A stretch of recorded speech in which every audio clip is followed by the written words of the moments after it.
conscious choice to work for the Congress party because Rajshekar Reddy gari final dream was to make Rahul Gandhi the Prime Minister. అసలు నిజానికి రాహుల్ గాంధీ ప్రధానమంత్రి కావాలి అని మొట్టమొదట ఆలోచన చేసి కోరిందే రాజశేఖర్ రెడ్డి గారు.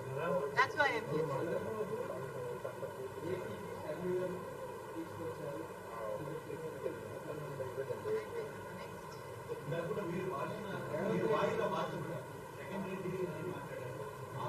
జగన్ రెడ్డి గారు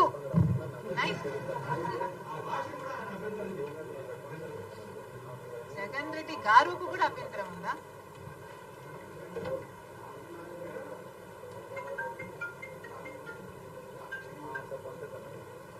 అక్కడ ఒక నియంతను దింపింది రాజశేఖర్ రెడ్డి బిడ్డ. తెలంగాణ రాష్ట్రంలో ఒక నియంతను గద్దె దింపింది రాజశేఖర్ రెడ్డి బిడ్డ.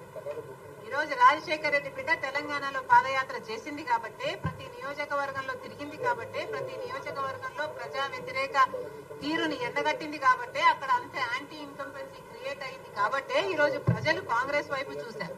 ఆ బలం నాకు లేకపోయినా ఇంకొకరికైనా ఉంది అని పెద్ద మనసు చేసుకుని నేను చేసిన త్యాగం వల్ల ఈ రోజు ఒక నియంత అధికారంలో లేడు.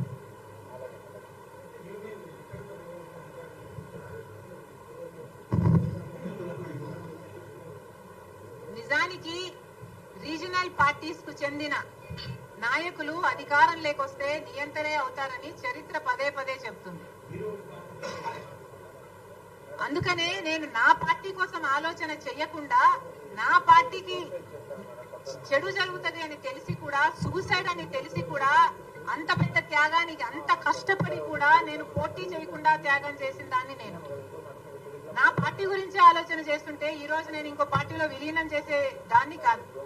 నాకు కావాల్సింది ప్రజల శ్రేయస్సు, నాకు కావాల్సింది తెలుగు ప్రజలు సంతోషంగా ఉండాలి, నాకు కావాల్సింది అక్కడ ప్రజలు బాగుండాలి, ఇక్కడ ప్రజలు బాగుండాలి. కాంగ్రెస్ పార్టీలో చేరాను కాబట్టి, కాంగ్రెస్ పార్టీ నా మీద ఆంధ్రప్రదేశ్ బాధ్యత పెట్టింది కాబట్టి ఆంధ్రప్రదేశ్కి రావాల్సి వచ్చింది. కానీ ఒక మాట చెప్తున్నాను, నేను రాజశేఖర్ రెడ్డి బిడ్డగా, నాకు తెలంగాణ రాష్ట్రం మెట్టినిల్లు అయితే ఆంధ్ర రాష్ట్రం పుట్టినిల్లు. నేను ఇక్కడ పుట్టాను, జమ్మలమడుగులో పుట్టాను, అవును అక్కడ పెరిగాను, అక్కడ పెళ్లి చేసుకున్నాను, వాస్తవమే. కానీ నా పుట్టినిల్లు ఇదే.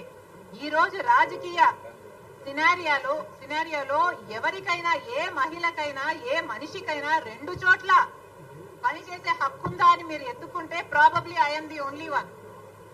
నాకు ఒకటి పుట్టినిల్లు అయితే ఒకటి పెట్టినిల్లు. Thank you.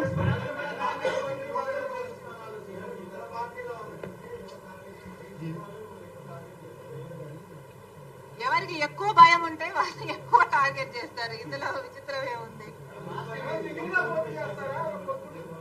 కాంగ్రెస్ పార్టీ మొత్తం 175 సీట్స్ లో కంటెస్ట్ చేస్తుంది, మొత్తం అన్ని ఎంపీ సీట్స్ లో కూడా కంటెస్ట్ చేస్తుంది. ఈ అప్లికేషన్స్ ఓపెన్ కావడం 24వ తేదీ మణికం ఠాగూర్ గారు ఫస్ట్ అప్లికేషన్ 24వ తేదీ తీసుకోవడం జరుగుతుంది.